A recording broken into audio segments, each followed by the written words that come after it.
We're going to bring tonight's meeting to order, and I'm going to start the meeting with the chairman's general announcement. The Board of Health is recording. Is anyone else recording?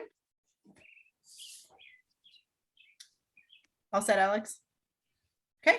And tonight's meeting is being held virtually through a Zoom webinar pursuant to Governor Baker's March 12th, 2020 order suspending certain provisions of the open meeting law. So first thing on the agenda is the minutes from the previous meeting. So thank you, Renee, for getting those out to us. Any updates or changes to the minutes? No, they look great. Awesome. Do we have a motion to approve the minutes as written? I'll motion to approve. I second. All right. So Christine Johnston, aye. Dr. Katie Jobbins. Aye. And Rebecca Torsha. Aye.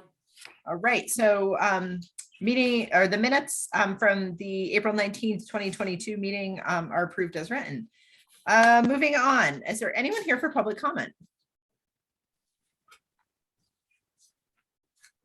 All right, Alex, with nobody here for public comment, Tammy, I will turn it over to you for some business at hand. Right. It's been a really busy month in the health department. I'll tell you, like so many different things. And trash and recycling has been like popping.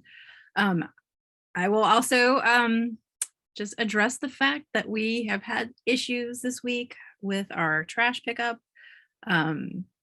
Republic had some drivers out from COVID, so they had partial crews on throughout the week, and they're trying to make it up, but they still don't have extra crew. They're kind of operating on the crew they normally are. So I didn't see what the final was for today. Do we know if we were up to date by today?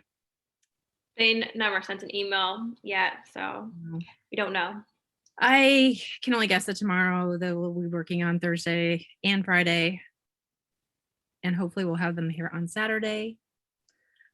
So how many more days? We have 35 more days until Casella takes over. So it'll be interesting. I mean, I hope that that'll resolve a lot of our problems. I know there'll be some getting used to the town, but they're already running the routes. So we're kind of hoping that we have less complaints come July 1st. And I know Renee has been handling those phone calls so graciously when they come in. And everybody's receiving emails, receiving phone calls. So hopefully that will be resolved by tomorrow, Saturday at the latest. I have a question with the new contract, and I tried to, when we reviewed everything, are the trash days going to stay the same, or are they going to shift? Okay, so let's see. Yes, Great. stay the same. As far as we know, they'll stay the same.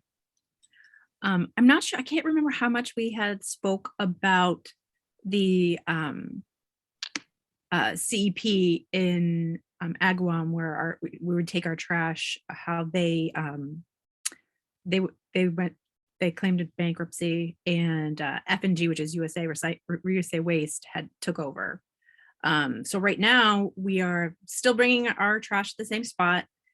It's not being incinerated, so it's costing us, I think, was it $81.50 before, Alex? And now it's $97 a ton.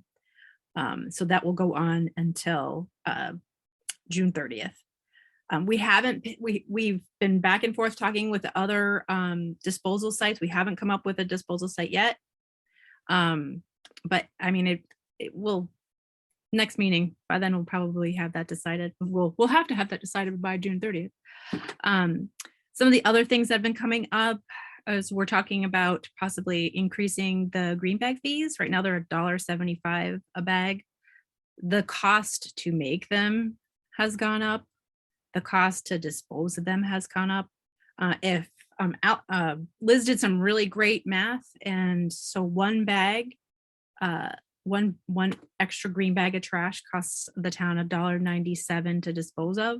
So the idea of it going up to $2 a bag, which means $10 a roll, really doesn't. It makes sense, and it really wouldn't impact the residents much. So I have a question about that. Okay. And this is before you arrived in East Long Meadow, Tammy. So I want to say it was a year or two ago, they gave us a new garbage bin. and they said it was a certain like cubic feet of garbage. It is, I'm worried if we even make this small change, we might get a lot of complaints because when the size of the bin changed, it dramatically reduced the amount of garbage you can fit in it.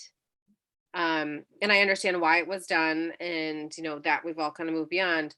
I just want to be prepared to say, so if people call, like you said, we can have a cost breakdown about why we're doing this, and recognizing that if people have questions or concerns, they can obviously bring it up. But that if we're not even breaking even, like you said, like it's actually more expensive for us to dispose of it. Um, is there opportunities about educating people about like the plastic bag recycling that you can bring to the grocery stores, or what we can put in our recycling bins? And is there a limit on recycling so we can reduce the amount that people need? The green bags are just opportunities for education about, how we can reduce our waste. And that's definitely something that we've been talking about, something that's on the horizon. That's the town as a whole will be affected on November 1st when the organic waste ban gets changed. So that's going to affect our schools. Those are the things that we're trying to start off with first. Municipal buildings and the schools to kind of lower down on that. We'll also be having new calendars and other new promotional material for the residents to be able to do that. The updated guide is going to be mailed out with a letter from Casella in June. So that has so many different ways people can reduce their trash. I know Liz had been talking to a company that actually does residential pickup for organic waste, for food scraps and things like that. That's something that we'll be learning a little bit more about.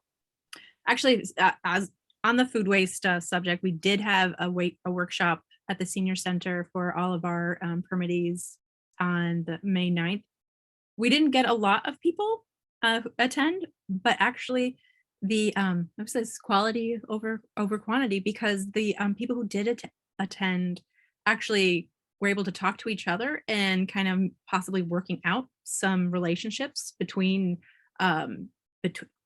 food scraps and agricultural establishments. So that might actually work out well for them. But we're planning on probably doing that again closer to November. I think that's the kind of thing that people, always wait to the last minute. I know that we're going to be reaching out to the haulers themselves to see what, in fact, they're going to be doing to let their customers know that this is something on the horizon. And just something that I think was really nice and put it in perspective when Recycle Smart came to do the food waste workshop, just to put in perspective what a half a ton of food waste looks like. It's basically 4 large, not East Long Meadow, 4 large totes of trash. And that's, it's, it sounds like a lot, but when you look at it, when you put that picture on it, it's really not a lot of food waste. Let's see.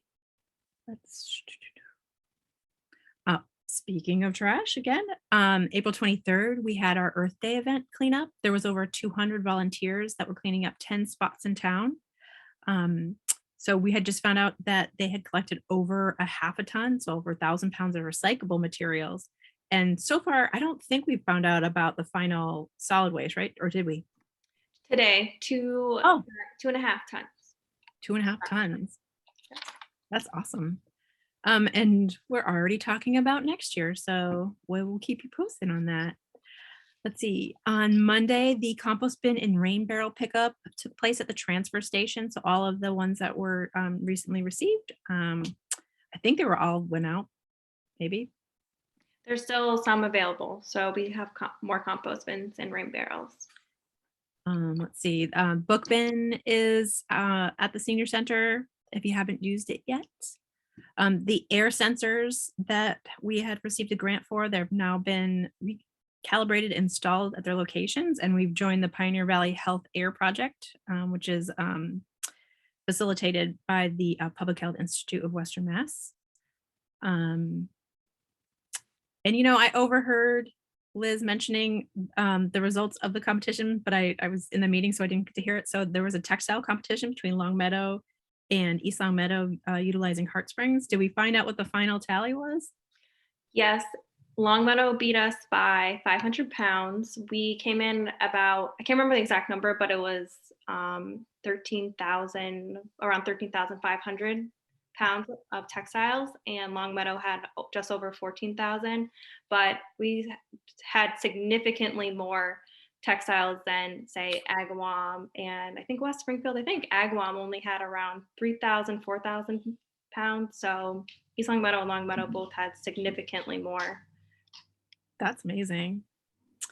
Let's see. And we also on June 25th are having a recycling event at East Long Meadow High School with Mass Saves, Eversource, and National Grid. And we'll be collecting food for the open pantry, electronics, furniture, styrofoam, dehumidifiers, bikes, and textiles. And I just want to also acknowledge that a lot of this that I just gave you was put together by Liz Bone.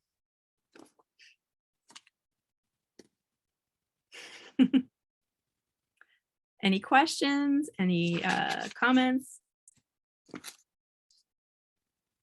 Very good. No, I think to echo Katie, it just I think Liz has done a great job and to keep doing the education, right? And the information out to the community about these different things so that folks don't feel like they have to just throw something away, right? About the access to the compost bins or the textile recycling or things like that. And if people ever have questions about, can I recycle this? How do I get rid of it? Call up the health department, because if we don't know it, we'll find it out for you. And also there's so much information on our website and so many resources to go look into that. And then I just wanted to make sure too, with the dump in town, can people bring, like if they get a yearly pass, can they bring extra bags of garbage there, or is it only for larger items? No, they don't take any residential trash or recycling at the transfer station, but they do take bulk waste and yard waste and metals and electronics and a lot of other items that are also recycled. Okay.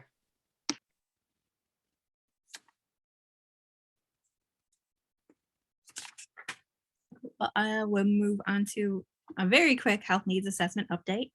So the online survey closed at the beginning of May.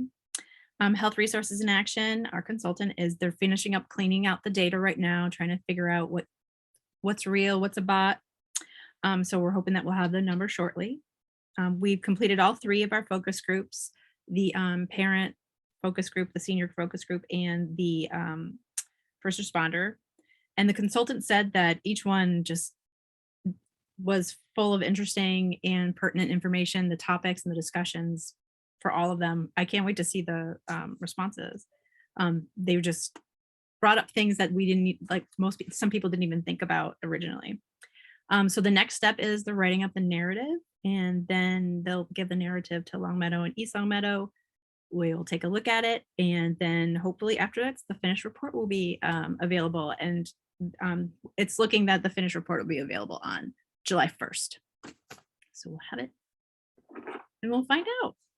Some other things that I was looking into is there is a program through the state called the Academic Public Health Corps, and they can utilize students to do things like translation services. So the survey is ours now, the online survey. So it would be great to be able to open it up to other languages in town. So hopefully we can get that maybe sometime next year moving. And it won't cost us anything because they're interns, which is great. See, any other questions? So does everyone want to move on to COVID? It's still here. I think everybody knows somebody who has Just got over it. it. I Ditto. hope you're feeling all right. I'm feeling much better now, but I literally, I have to say this out loud. I worked in the hospital on the COVID floor more times than I care to count, and took care of many patients, both on the inpatient and in an outpatient setting. I never got it from a patient. I got it from my 6-year-old who got it from the outbreak at Meadowbrook. And it was 100% an outbreak at the school. And that, If you look at the numbers of people who tested positive, and it is rampant, like it is everywhere. And it is no joke. I have people who are getting it. This is their 4th time. Thankfully, they're all vaccinated, most of them, and are doing very, very well. But I mean, to put things in perspective, Bay State is full of people who are sick, not only with COVID, but influenza and other very, very sick illnesses right now. And so it's the numbers in the state, thankfully, are starting to come down again. So it doesn't look like it's going to be as severe as our other surges. And thankfully, most people now have at least gotten their first 2 vaccines. So the ICU admissions has gone down dramatically, but it is everywhere. So everyone, please, please, please be careful. Like all of you, everyone. I just want to put everyone in a bubble. Because the data looks so much different, like when you're looking at what comes in through the state database, what comes from Maven, and what you'll see for the numbers from schools, I kind of did a little plucking around and tried to figure out what percentage we could put to our Maven for town. And it looks like about 20% of people who test will test using a facility that will then report to the state. So if we look at our tests for our cases for this week that were reported through the state, it was 147, not this week, the 14-day reporting period, I'm sorry. But if we were to, if 20%, that would be 735 cases. And this is not an actual, but this is if we're just gonna put those numbers on there. And that's people who even bothered testing. So, at least 1,000 people, I'm sure, in that 14 days in our town came down with COVID. Maybe they chose to not test. Sometimes, you've been having symptoms for 3-4 days and you've been home. Do you go look for a test, or you just stay home and wait out your whole 5 days? And the other thing too to recognize is that the home, for whatever reason, the home antigen testing is not as sensitive with this strain. And so we're seeing about close to 50% of people are negative on antigen testing when they first have symptoms, and they're positive on a PCR. And then you'll test positive for an antigen much later in the course of the disease process as well too. And this is for children and for adults, so it doesn't matter the age. And I don't know, do we have anywhere a resource? Because I just discovered this when I had COVID, because I did a home test and was positive. There is on the Mass DPH website, you can report when you have a positive home test. And so it's a very simple process, but if people call, most people don't know where to do with a home test. So we're vastly underreporting the numbers. Like you said, Tammy, it's really different. yeah. So the Mass DPH does have a link. If you tested positive, click this. And that amazing program you had us all sign up for, I don't know, like a year ago now, where your phone tells you if you've been a contact. Yep. It then notifies the people who are around you because you've reported this to the DPH as well too. As of yet, we are not requiring or No, I just meant anybody to have to call and report in there. I don't mean requiring, but if people call yeah. asking what to do, are we directing them to go to the DPH to report that they're positive? No, it's not something that DPH is recommending us put our efforts into doing. And if you find out at the health department that someone's positive, does that go anywhere? And I say that only because we also got it for my 6-year-old, who got it probably on school vacation in Boston somewhere. And I know my husband called you and said, Tammy, we all have COVID. But yeah, and Katie, like you said, actually, I was like in my bed, passed like out, and we swabbed with a home test and I was negative. And luckily I have great colleagues who were practitioners, and they were like, well, you definitely have COVID, just lay low. Right. Yeah. So I didn't know if folks call in, if there's any way that gets reported in.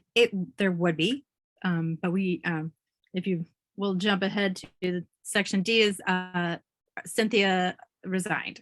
So we don't have a public health nurse to input that data into the system. And because contact tracing is not something that they're asking us to put those efforts into, the idea of putting in those cases or contacts isn't necessary. But if we had a nurse, it would probably be something that they would do if they're on the telephone with them or something like that. But So then we- maybe I guess our big message is still continued really good population health disease management. So if you are sick, masking, hand hygiene, staying home if you don't feel good, even if, like what Christine said, she had a negative test, but she still was a close contact and felt like crap, so she stayed home. So really doing that, and then also getting your booster shot, so the children now 5 to 11 can get their booster shots. And then also those who are 50 and older can get it. And then obviously if you have immunosuppressant or other serious illnesses, people can get it at any 18 and up for their 4th shot. Yeah, that's 4th shot, right? Because everybody's eligible for a 3rd shot now. Yep. 5 on up.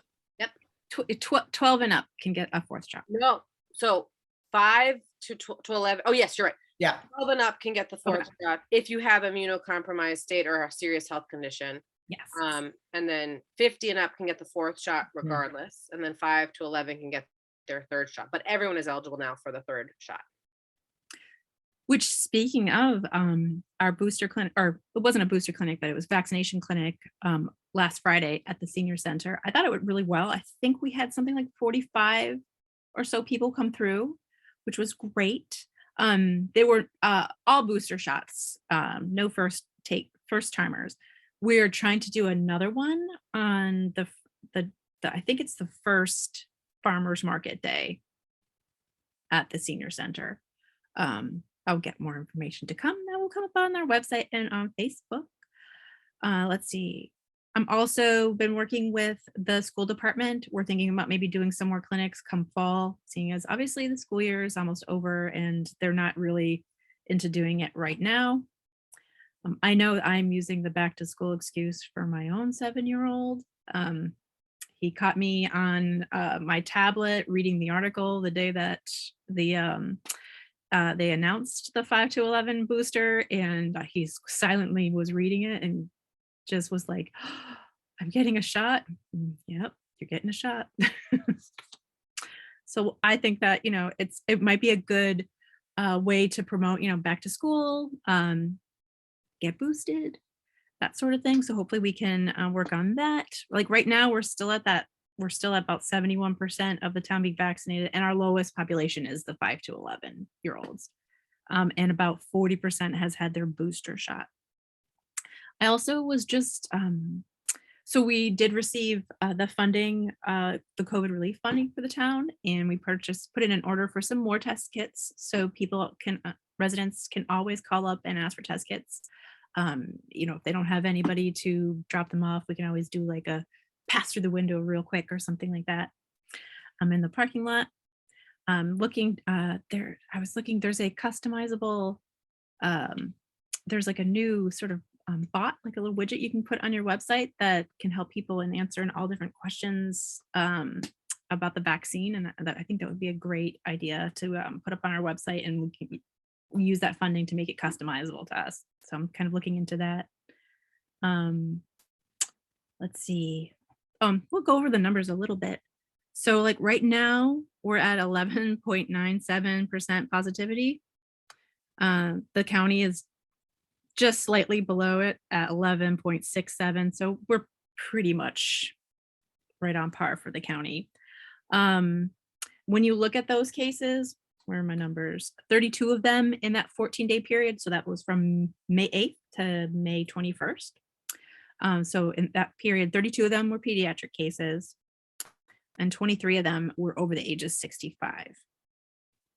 But while that 147 for that 14-day period was a spike, I looked at the 14 days starting from now, and it is less. It's about like 120 cases. So I think there was that 1 week that we really went up.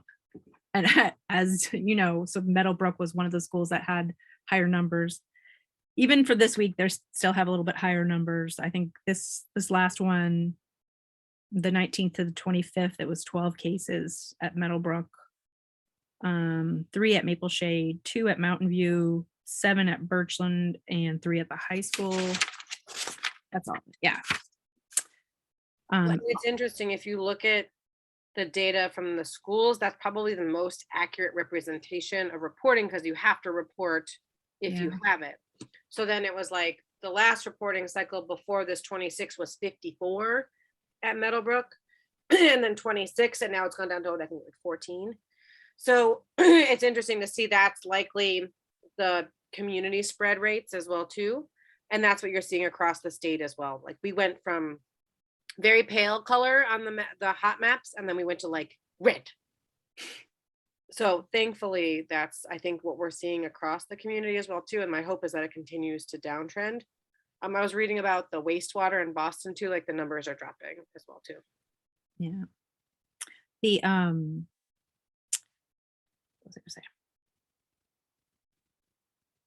gonna say? I also ran the report for the deaths for this year in town that were reported.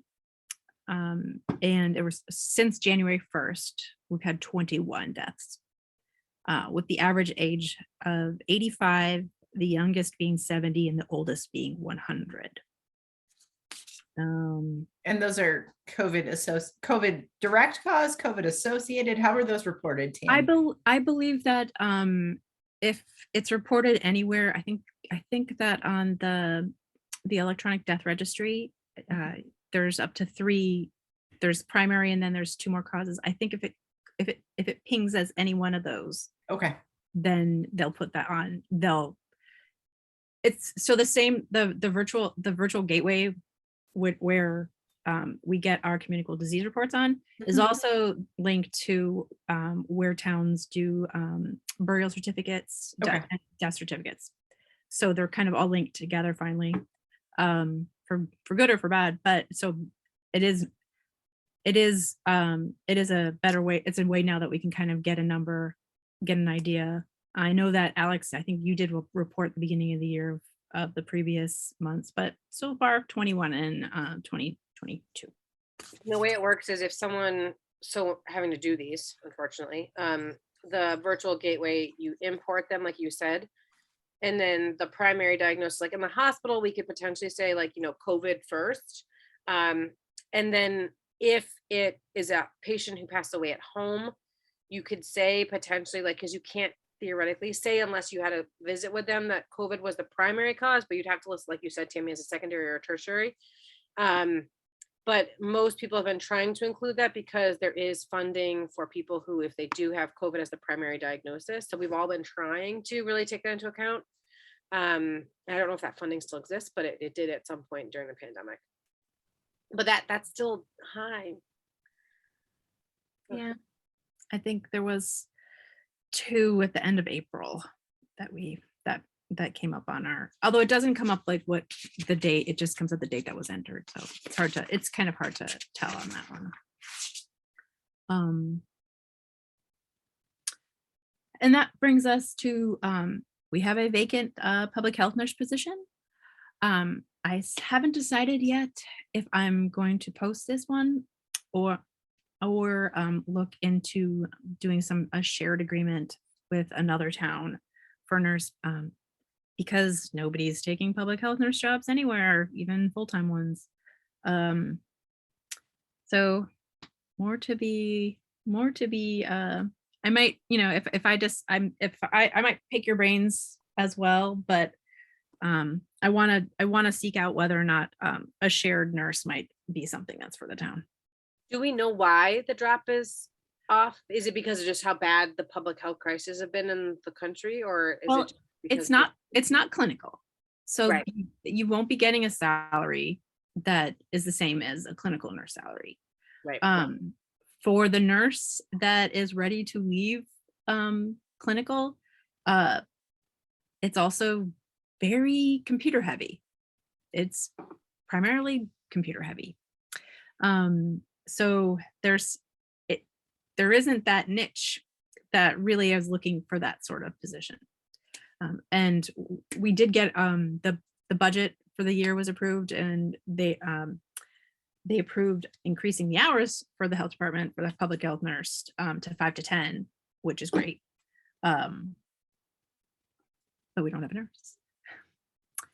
So I'll keep everybody posted as to which venue we go, whether or not we post it to the public, or if we're looking for doing something shared with another town. But we're back to monitoring Maven and sending the cases back to the schools and everything like that. So we're there. That's where we are. Let's see.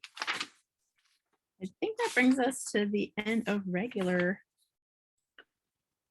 Yeah, business. any other ongoing business? Let's see.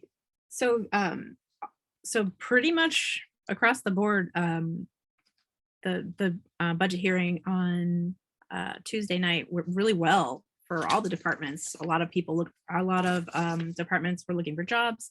I think almost every single one was approved, which is great. There's a lot of ARPA funding going in to do some projects, so that's going to help out. In the meantime, it also might help the tax rate in town for a few years too. Some other things this week, the Senate Ways and Means meeting released this last week the fiscal year 23 budget for the state, and included $15 million for local and regional public health. And this week there was also a rally in Boston to have the state adopt the Supporting Local Public Health Today for a Safe and Healthy Tomorrow, the SAFE 2.0 Act, which talks about how the money will be, how we would like to have the money spent in the state. So that's interesting. So, if you are of the type that likes to lobby, talk to your representatives or senators about, having them get interested in how that money is being funneled down to the locals and how it's spent. And Renee, Alex, anything that you guys have popped up?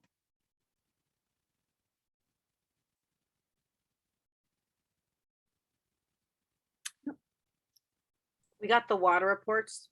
I think they came out too. Yeah, they come out. Yeah, that just came out. I think that's the only other thing that I noticed that was like from a public health. Yeah. All right. Any new business?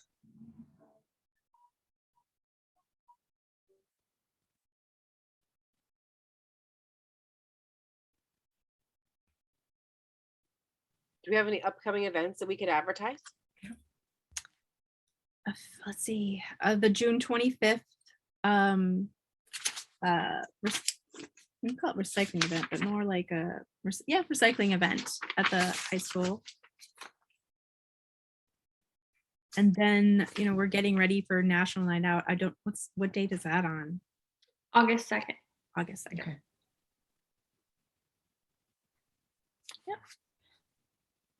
I'm blaming the COVID brain. Did we already do a bike rodeo this year, or did we just do it last year? Did we do it this year? Did we do it this year? Every September, so. Oh, it's coming soon. I knew it was sometime. I remember it being warm, and I remember being in the high school parking lot a lot, and I don't remember what they were all for, right? Was it the bike rodeo? Was it the National Night Out? Was it other events? So you're right, Katie. Mhm. All right, that's perfect. So we know early August and then September, we have upcoming events along with the recycling. And then obviously July 1, big news, big exciting for the town, the switch to Casella, the hauler. And so I'm sure we'll ask everybody to be patient as they get used to the new system or the new hauler.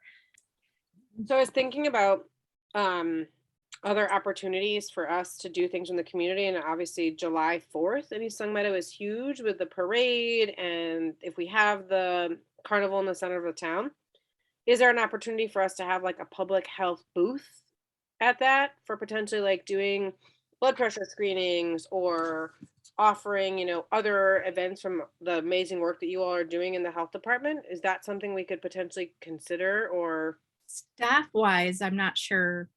okay. Yeah, just because Alex and I will be, maintaining sanitary inspections and things like that.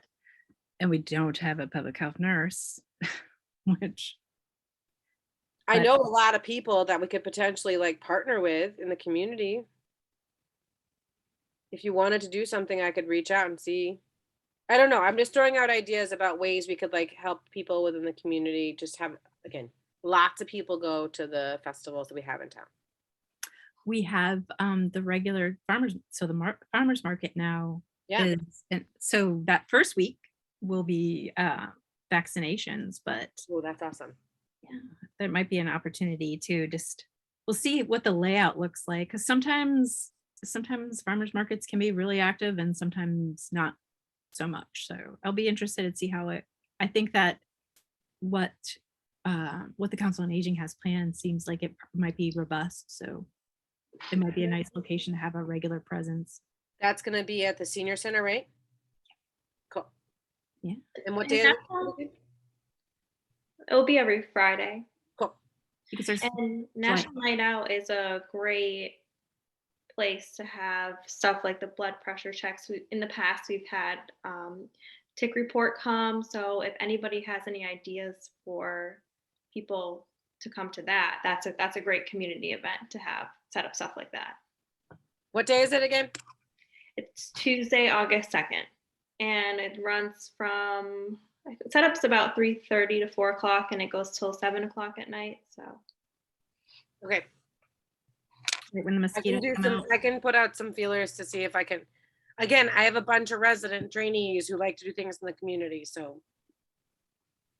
yeah, like I said, in the past, we had tick report come, and then we've also had, I forget what the name of the foundation is, that set up like a drug, like a room for parents to see different ways that kids can hide drugs, stuff like that. So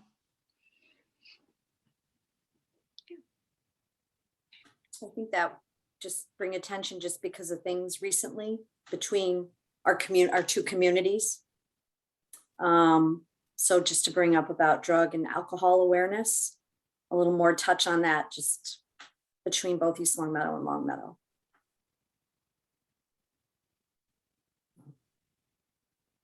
And of course, any access to mental health services. I know it's rough, right? Getting in, the wait times are really, really long.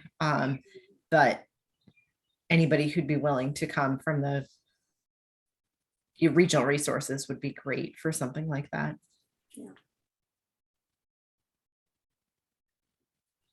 The other piece might be partnering with local law enforcement to do some sort of drug take back, right? Where they have the boxes where you can put the like expired prescriptions or the unused prescriptions would be great. Not whether it's there or not, but just doing that in particular, I think is always a useful thing. yeah, the police department does 2 a year. They just had Great. one recently, and they do one in October as well for the drug take back.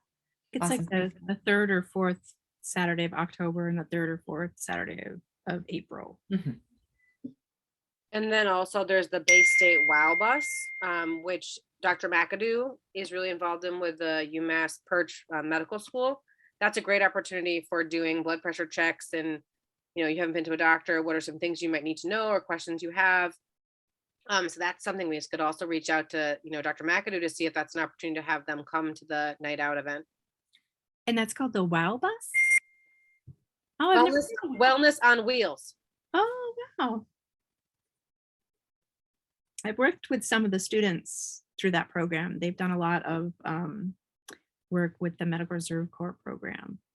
They're all rock stars, and it's such a great program too. We did like a vaccine in there, and then we went to like all of downtown Springfield. They go to all the communities. It's great.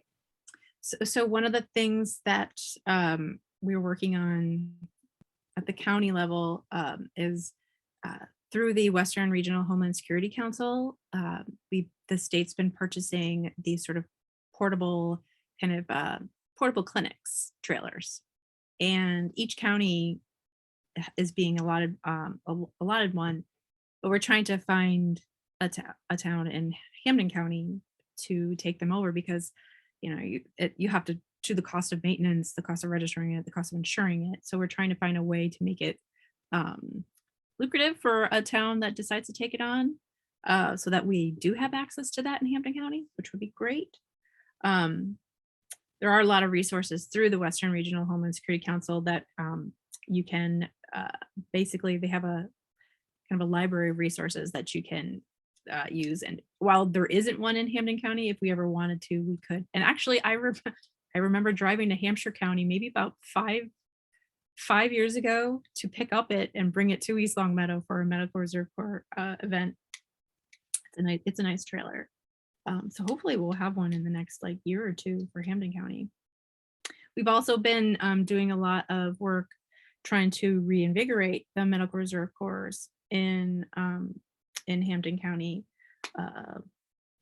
trying to come up with a training plan and a recruitment strategy.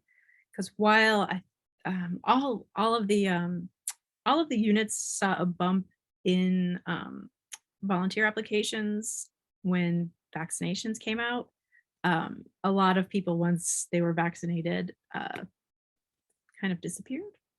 So working on that, trying to figure out what it's going to look like to be a volunteer post-pandemic and have a volunteer organization post-pandemic. So I'll keep everybody posted on what we have planned, but we really want to try to find things that would be both interesting and useful both to the volunteer and to the for the town as well.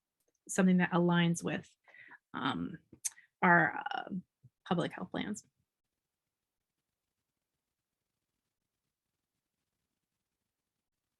So if you're not a medical reserve corps volunteer, I encourage you to go to MA Responds and sign up.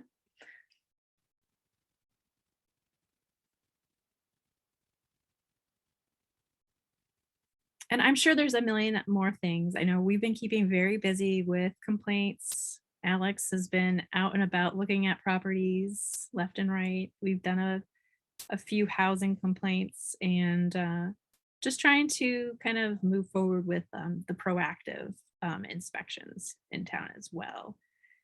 Camps are coming, so that'll be. I love camp inspections. There's certain things that that inspectors love to do more than others, and camps and pools are probably my favorites. It's my favorite time of year.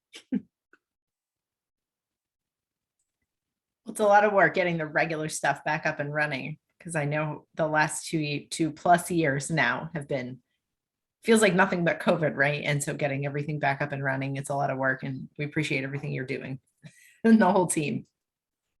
Right, because stuff has to keep going, right? The trash has to be collected and restaurants need inspection and all that like daily stuff is important. So thank you. Anything else anyone wants to bring up tonight?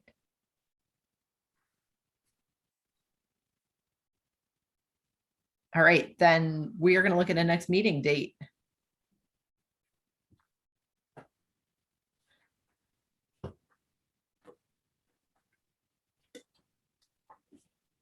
I'm getting my old school calendar out.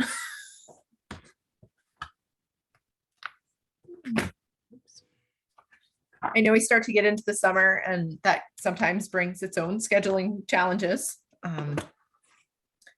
So if there's things that work better for folks, just put them out there. Katie, you are sometimes the one with the tightest schedule. So, Well, I was just thinking, so we normally have been doing like the second or third week, right? In the month. Okay, so I go on service at the hospital the week of the 20th. So if we could do the week before, that would be great. I could do either the 14th in the evening at 6:30 again, or I could do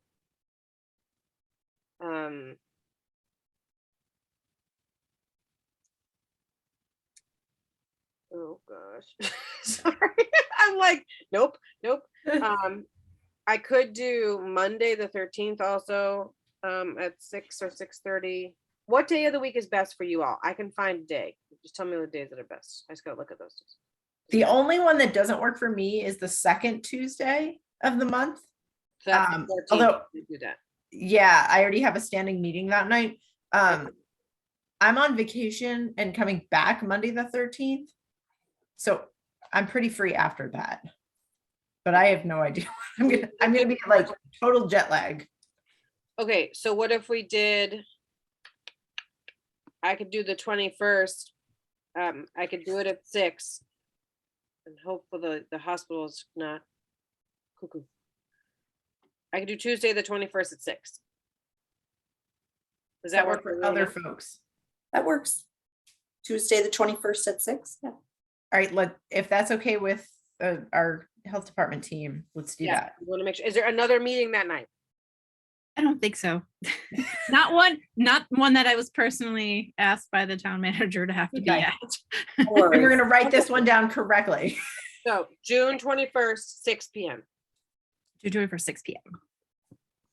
And Put it that, on my calendar. and that Monday, we were all sitting around going, okay, so next Tuesday, we've got our meeting. We're gonna have our minutes done ahead of time, blah, blah, blah. And then Christine sends an email, we're meeting tomorrow, right? And no, we're not. And then we looked at the minutes, we're like, yes, we are. I mean, It's okay. Things happen. Yep. Things happen. That's all right. No worries. It's called life nowadays. We're all human. No worries. Mhm. It's all good. yeah. I write everything in pencil, and to be honest, I use like an old school paper planner because it works better for me. I don't lose things. I think everybody was laughing when I started, and I was writing, and I didn't have a pencil sharpener. I'm like asking everybody, like, do you have a pencil sharpener? Do you have a pencil sharpener? We found this like old one from like the 1960s underneath someone's. It was so loud. Not that a new one is any less loud, but I love my sharpened pencils. Mhm. All right, so we're good with the next meeting. Okay. Anything else before we adjourn tonight? We have to put on the budget for Timmy to get a pencil sharpener. Okay. But if you're gonna make any type of egg or potato salad, cool everything off in the refrigerator before you make it, before putting it out before your barbecue. Why did someone get food poisoning? Just No. Oh. Just summer. usually what happens is in the summertime. You know what we do, we typically do like if you do get a call about somebody being sick and you get a foodborne illness complaint in the summertime, chances are in that 72 hours, it might not be the restaurant they thought they got sick at, but you find out they had a barbecue and they had tuna salad or macaroni salad and that sort of thing. So putting those things in the refrigerator ahead of time keeps everything up to temperature when you actually make the salad. Cook your meat on the grill up to temp, unless you like them mooing. But that's up to your own devices afterwards. Check your peanut butter. Yeah. Oh yeah, that's right. Yeah. Oh, The Jif. the Jif. I had The the Jif. I Watch out forgot for the to check Jif. There's always something, huh? Mhm. Yeah. If it's not peanut butter, it's your lettuce. It's what. Also, I totally forgot about this. Massachusetts has had monkeypox. Mm. So- I saw that in the news. Mhm. So it's very rare. And you obviously have to have been exposed to someone who traveled to an endemic area or, but if anyone has pustules, which are like pus-filled little blisters, they definitely need to call their doctor ASAP. That's the only other thing I thought about just now. Speaking of like rare things that happen. Mm. We're in the apocalypse, people. I'm kidding. We're not in apocalypse. Crazy times. Can I motion to adjourn after I just said we're in the apocalypse? I am gonna second your motion to adjourn, Katie. All right, I will vote aye. Katie Dobbins I and guess. Rebecca. Aye. Rebecca, also, thank you so much for be reappointed. So we're looking Oh, forward you're to welcome. you Oh, being God, yeah. back on the board for another term. So thank you so much for Yeah, doing that. You're welcome. You're welcome. All right, we're out of here. Everybody have a everyone, good stay night. safe. Stay well. See you next month. Yes. Good night.